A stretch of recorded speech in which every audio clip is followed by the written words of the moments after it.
Hello everyone and welcome again to Jason's in the House. I'm your host Jason Parisella, real estate agent over at Keller Williams Realty. We're over at the Cumming Center in Beverly. And today our guest is Dr. Michael Stair. He is a doctor of physical therapy, a personal trainer, board certified nutritionist, and owner of Spectrum Fitness Consulting at the Cumming Center in Beverly. Welcome Mike, it's a pleasure to have you on the show with us. Thank you, it's great to be here. Good, excellent. So why don't you tell us a little bit about yourself and your company, and I want to get into a little bit too on, you've got quite a resume there just as an introduction, so we can talk a little bit about that too. Sure, well I'm the director and owner of Spectrum Fitness Consulting, and we're physical therapists, nutritionists, and personal trainers. And my background is I studied kinesiology, the study of human movement, mostly in response to being an injured athlete myself, and I just really was excited to learn more and more, so I pursued my doctorate degree in physical therapy. I did a couple years fellowship study in spine care, and then also pursued my career in fitness and nutrition as well. Oh, great. So what sports did you play? Football. That's So that's how I got introduced to a very bad neck injury in physical therapy. So. Was that during college or? No, it was the year before college. It was I had a delusion at 140 pounds I was going to play football in college, and that injury and many others to follow steered my career's choice a little bit differently. Now, where did you get most of your schooling from? Where did you? From Boston University is where I did all my graduate school work, and I finished up my doctorate work at Mass General Hospital. I see. Okay. You're certainly more than 140 pounds now. Now I am. Yeah. Unfortunately, a couple years too late, I think. Yeah. Yeah. So let's talk a little bit, before we can get into some of the specifics, we're going to talk a little bit tonight about Michael helping us a little bit about working around the house and preventing some injuries. But I was just curious too, I mean, how many years of training, you know, let's go through the doctor of physical therapy. So what does that entail to become a physical therapist? Well, first I did 4 years in biomechanics and kinesiology for my undergraduate work. The doctorate program is a little bit over 3 years, including the academic and the clinical rotations. Some choose to go on to specialize, and I did, and that's where the 2-year fellowship program was. So when you're a physical therapist, are there the different whatever you want to call it, classes of that? I mean, as far as... it's transitioned over the years, starting in the mid-90s, and now all curriculums are now doctorate programs. Many that had graduated earlier to 2000 were in master's programs. Oh, so I see. the program was, master's degree programs were about 2.5 to 3 years, and they were more reminiscent of other professional doctorate programs. So because of the expanding role of physical therapists, they graduated into a doctorate program. So any physical therapist must go through the same training? Yeah, especially the ones that are going through graduate school now. They're going through doctorate program training. So this physical therapy, what's the other, someone that works from the neck? A chiropractor? No, what's the other one? A physical therapist works on the whole body. What about, isn't there a different one that's called that you work from the neck up? Well, there are different physical therapists that work with different regions of the spine. Manual therapists are often a subclassification of physical therapists, and that's what my fellowship training was in manual physical therapy. I see. Okay. And you're also a personal trainer? Yeah. Now, is that specific, to become a personal trainer, is there specific criteria that you need to follow as far as state licensing or anything like that? It's evolving. There are 3 national certifications that are most widely recognized, and the most common one is the National Strength Conditioning Association, and that's where my CSCS is from. You have to have a 4-year degree in order to sit for the exam. Many people in physical therapy that are in the fitness realm go into that distinction as well. Okay. And what about the continuing education portion of either one of those? It's quite a bit, and again, it varies by state. Right. But in our realm, a lot of times it's upwards of 500 hours a year, depending on the person, and depending on the state in which you practice. So it's relatively intensive to stay up to speed. The license expires yearly? Is that how it works? The license is renewed, I believe, every 2 years. Oh, okay. Yeah. But 500 hours a year that you would be required to take. In many cases, yeah. Yeah. Board certified nutritionist. Yeah, I became learning more and more about health and fitness, and realized you need a comprehensive approach. You can't just be an expert in exercise, you can't just be an expert in dealing with injuries. You also have to know about the nutrition aspect. and it's something I've been interested in all my life. And if you have a doctorate degree or an advanced master's in nutrition, you can sit for this licensure exam. And I'd studied for it extensively, so I Wow. became a board-certified nutritionist a couple of years ago. It sounds like you, well, obviously you are well-rounded as far as not only the physical therapy piece, but to help somebody get back into shape when they get better, to stay in shape, and then also, which is a huge part of it, people eating right, their diet is correct. Yeah, in the clinical realm, I certainly see that the approach that works the best is one that gets at all angles. Focusing on just one area usually doesn't give you the full benefit of what you need. Yeah, I mean, I found, you know, I think a lot of it has to do with somebody's diet. Yeah, it has I mean, that's a big impact. You could be working out a lot or lifting correctly and have correct techniques, but if you're just not eating correctly, you're not the weight you should be, I'm sure that has a lot to do with it. Exactly, Yeah. exactly. So, and then you have, so you're the owner of Spectrum Fitness Consulting, so you actually do the training inside the space? I do. We work with either small groups, we do one-to-one training, and we also do seminars. So we have a very unique approach to spreading our message about fitness. Excellent. How long have you been in the Cumming Center? A little over 5 years, I think it is now. Did you start there, or? I started working with Orthopedics Plus Physical Therapy. Oh, okay. And we branched out to start Spectrum Fitness Consulting, but Orthopedics Plus is also a partner in the venture. Great. In fact, both our studio and the physical therapy clinic are adjacent to one another. Okay. All right, so let's get into some of the questions and how it kind of relates to home ownership. Sure. So when people move into a new home, there's a lot of lifting, cleaning, and work to do, often resulting in some sore backs. Right. So what can we do to decrease the back injuries? Well, there's, in the long term, being in good shape is obviously a critical factor. If you're strong and you have good cardiovascular endurance, you're going to be less likely to have an injury. In the short term, though, you can't get in shape, knowing that you're going to be selling your house in 14 days. Right. So the number one thing I tell clients and patients alike is that they have to have good mechanics. And what that means is that you can be as strong as possible, but if you're not in the right position, you're going to eventually succumb to a back injury. So sometimes no matter how much you're in shape, if you're not lifting properly or you got really bad technique over time, then you pretty much, sooner or later something's going to happen. Yeah, and I see it all too often. The analogy I always give is it's like a martial artist throwing a punch.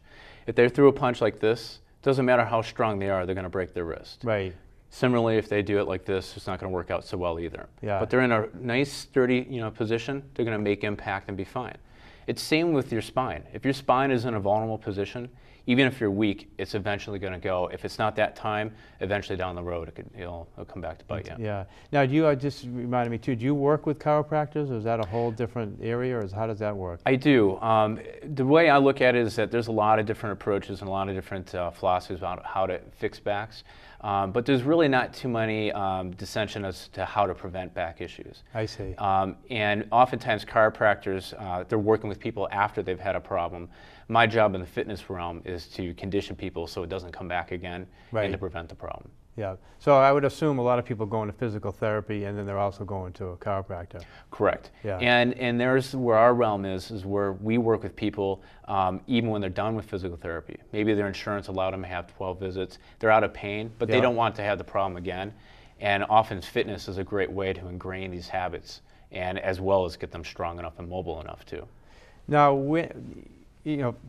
around the house, do you generally, what type of injury generally, I know it's generally back injury, but I mean, you hear so many stories about people, they pick up a pencil or something and all Yeah. of a sudden their back goes Yeah. out. I mean, what type of stories behind most of these injuries that you see? I'll hear two common stories. Number one is exactly as you just mentioned. I wasn't doing anything strenuous. It was something as easy as just picking up a pen. Right. And that's literally the straw that broke the camel's back. It was what you've been doing. In many cases, they had just moved. They've been stressed. They haven't been sleeping well. They've been working around the clock trying to get their house ready or moving, and repeatedly insulting their spine. They go to bed, they wake up the next day, their spine's inflamed, and they go to try to move, to pick up pen or feed the dog, and boom, they're in full-up pain. That's not an uncommon scenario. The other is the obvious case. There's a very heavy couch. They thought it was a regular sofa, and in fact, it was a sleeper sofa. Right. They didn't, anticipate that it was going to weigh, a couple of hundred pounds, and boom, acutely they have a back problem right there. Now, so what percent, when you're working on people, is it generally back, or is it is that the most common that you see? Yeah, that's shoulders or neck or back and neck are probably the most acute problems. Yeah. When someone wakes up and suddenly they have a problem. The most chronic scenarios are knees and shoulders. These are problems that happen way back in the day when they were playing football or basketball, and then 20, 30 years down the road, it's creeping up. And so an event like a life change, like moving, or going from a single floor to a double floor home, they're up and down stairs a lot, that sets them off too. So those are probably, from that vantage point, the most common ones. Yeah, I've heard many times that, somebody gets injured and it doesn't quite, even if it heals, that scar tissue, and then you re-injure it again. Right. Like, in other words, the more you injure an area, then over time, as you mentioned, 20 years later, so you're going to have more likely have a problem. And it's going to be more susceptible. And our approach is always trying to encourage people to figure out why did the problem happen, and make sure you get to the cause of it. For example, if you keep getting a back issue, it'd be analogous to a car. If you kept seeing your car tires wear out, you could keep changing the tire, but unless you deal with the alignment problem, they're going to see the same problem keep coming over and over. Yeah. The difference with the analogy with the car tires and the body is that you can't replace the parts as easily. Right. So you got to take inventory and realize that that spine it's hard to replace that. Yeah, it's not as interchangeable. Yeah. Exactly.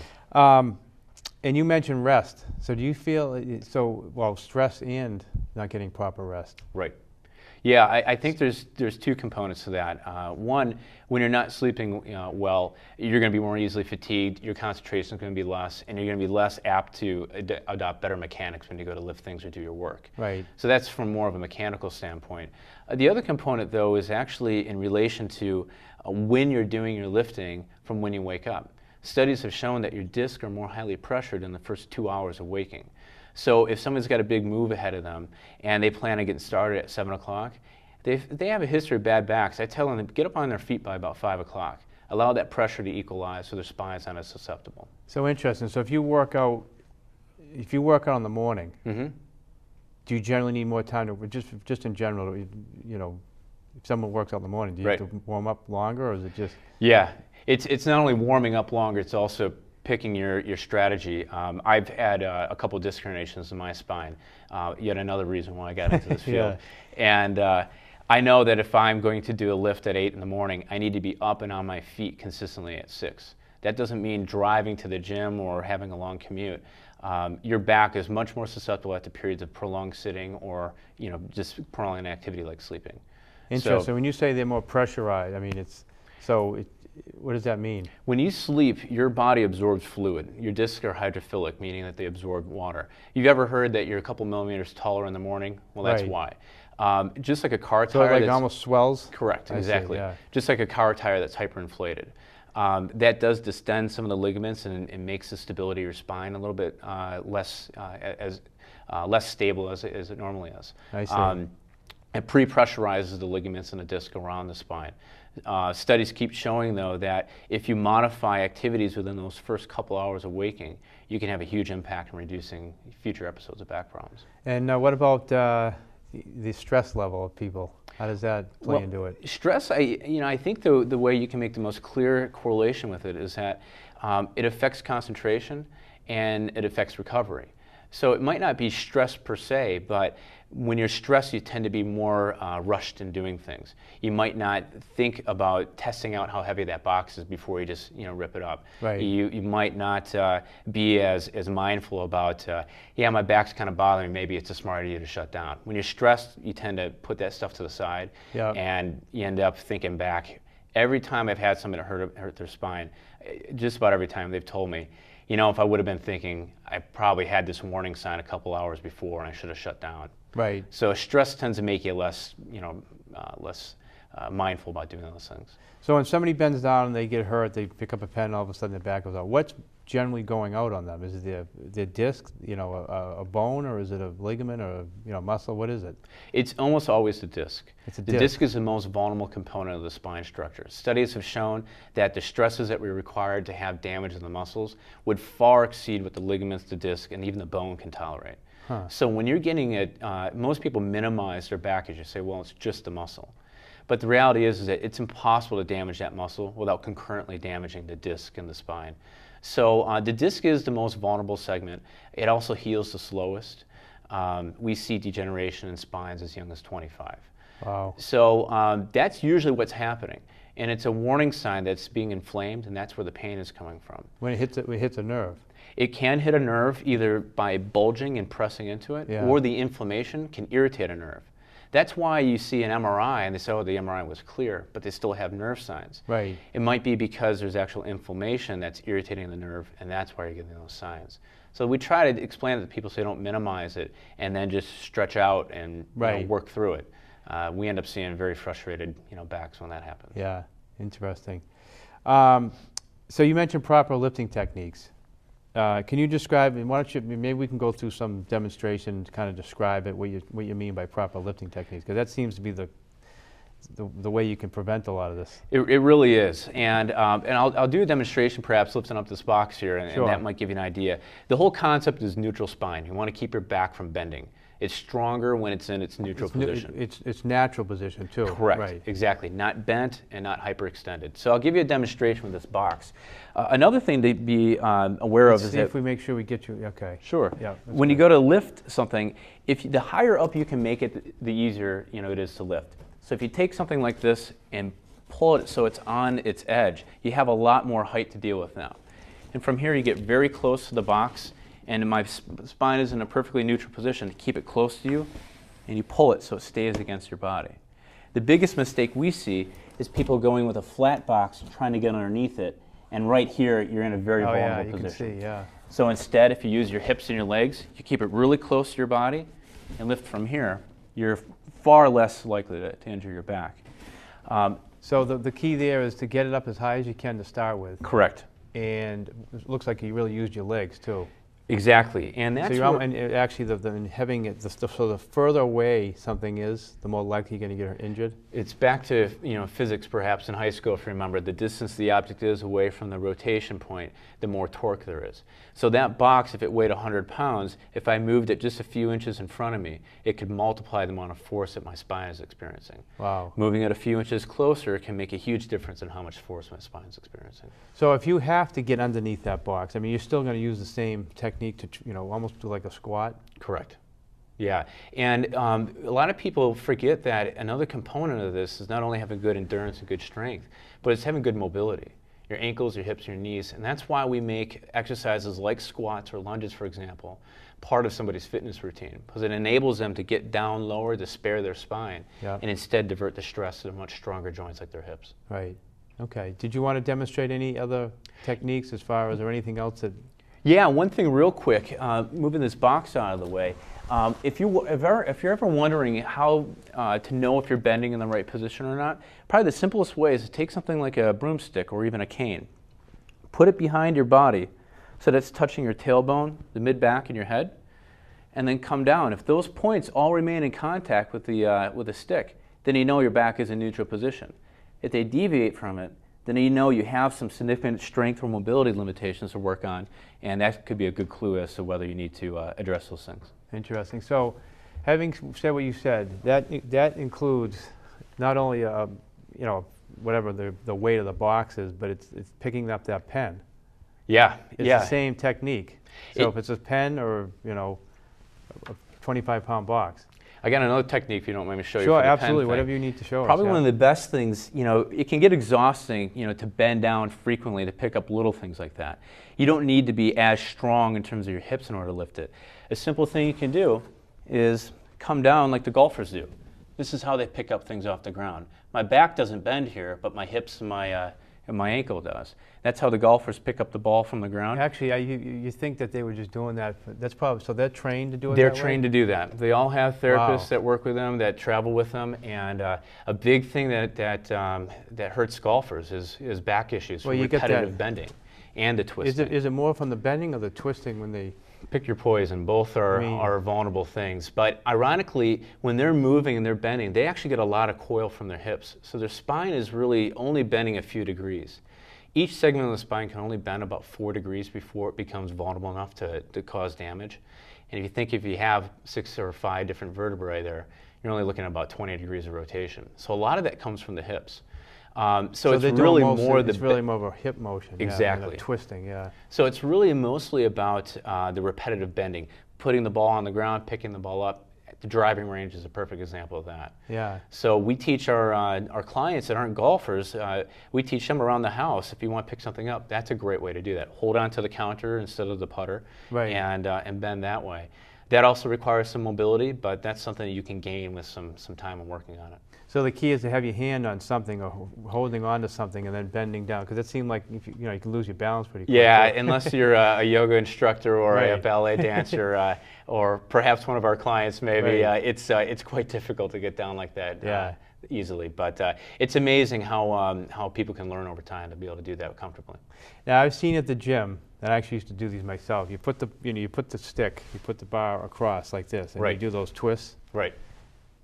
That's not a good thing, is it? It is not. You're supposed to be developed, whatever. You're exercising your obliques. Yeah. Correct. The spine, the way the architecture is of all the muscles in the spine itself, it's designed to stabilize, not mobilize. It's designed to transfer force from your legs to your arms.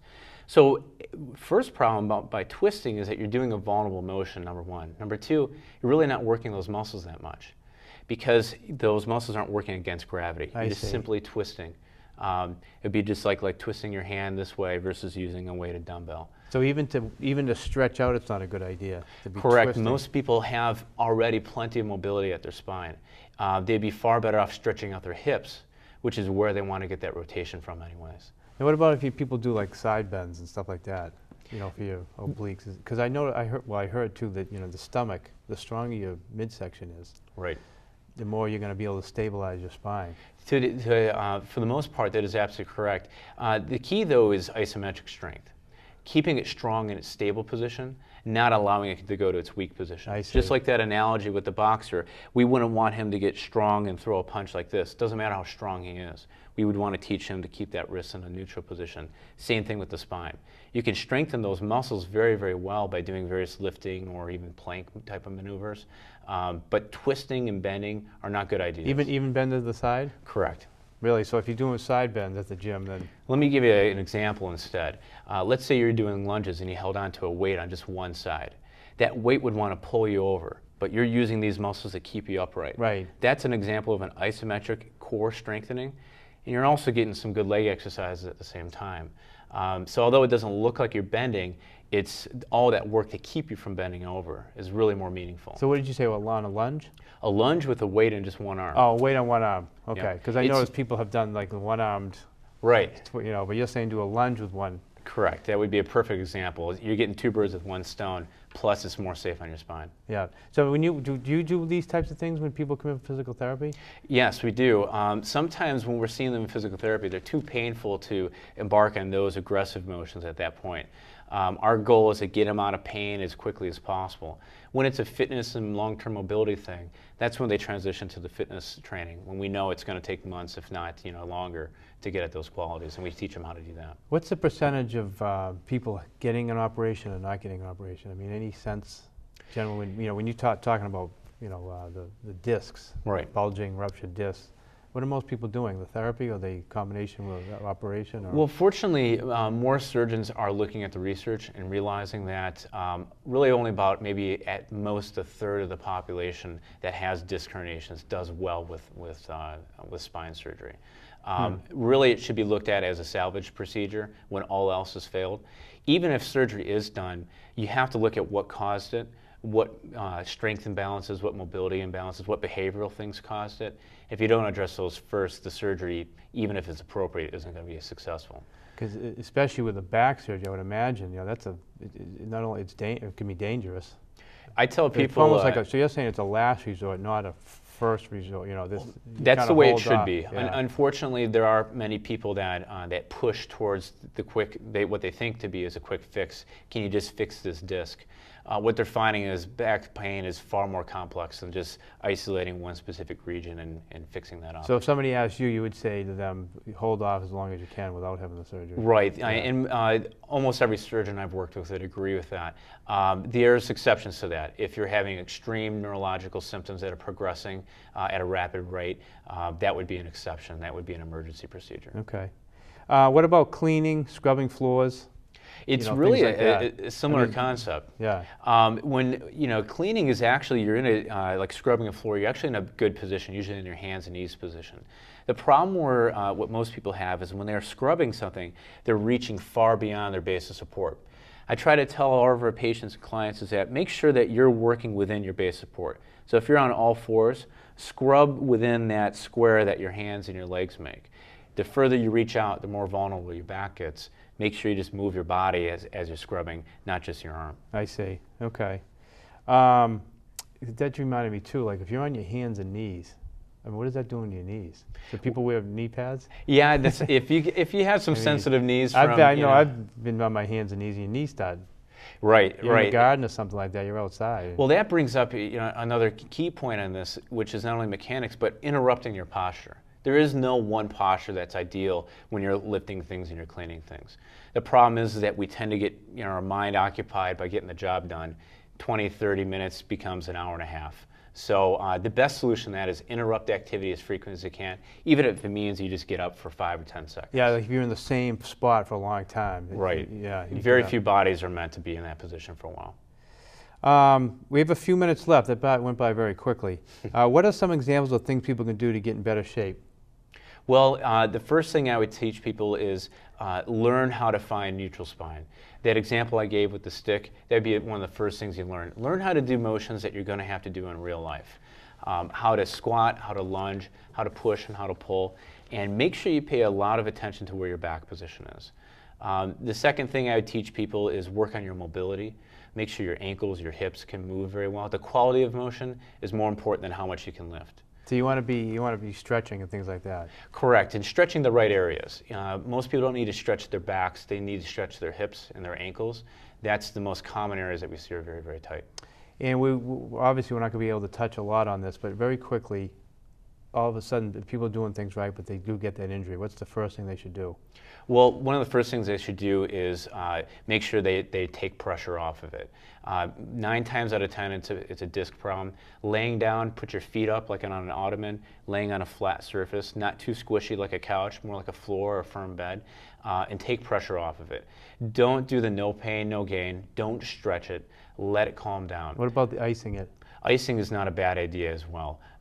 That's always going to help with the inflammation. The next thing I do after that is contact your primary care and contact a physical therapist.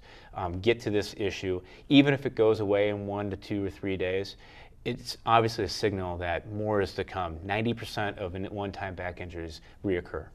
Mm-hmm. Okay. So again, real quick I was just thinking of this too. When someone's sleeping, should they put pillows under the If you you know, have that a whole really thing, or underneath the base of their spine? right. Put a towel or something? In more cases than not, laying on your side is one of the best positions for your back. A pillow between the knees there can be good, especially for women. They have wider pelvises. Yeah. Flat on your back can also be good. Some people who have a really high lordosis, which means a very big arc in the low back, will do well with a little towel roll underneath their legs. Okay. It depends on how acute their symptoms are and how extreme those changes are. All right. Mike, if people have further questions, how can they get a hold of you? Mike at spectrumfit.net is my email, always a great place to reach me, or www.spectrumfit.net. And again, you're right over at the Cummings Center, so that's Yep. everybody knows where that is. Well, before we close, I want to thank you all again for joining us. It's always a pleasure. And thank you to BevCam and the cast, the crew. And if you have any suggestions or comments for me, you can go to my website, which is jasonparisellateam.com. And we look forward to seeing you next time. Thank you.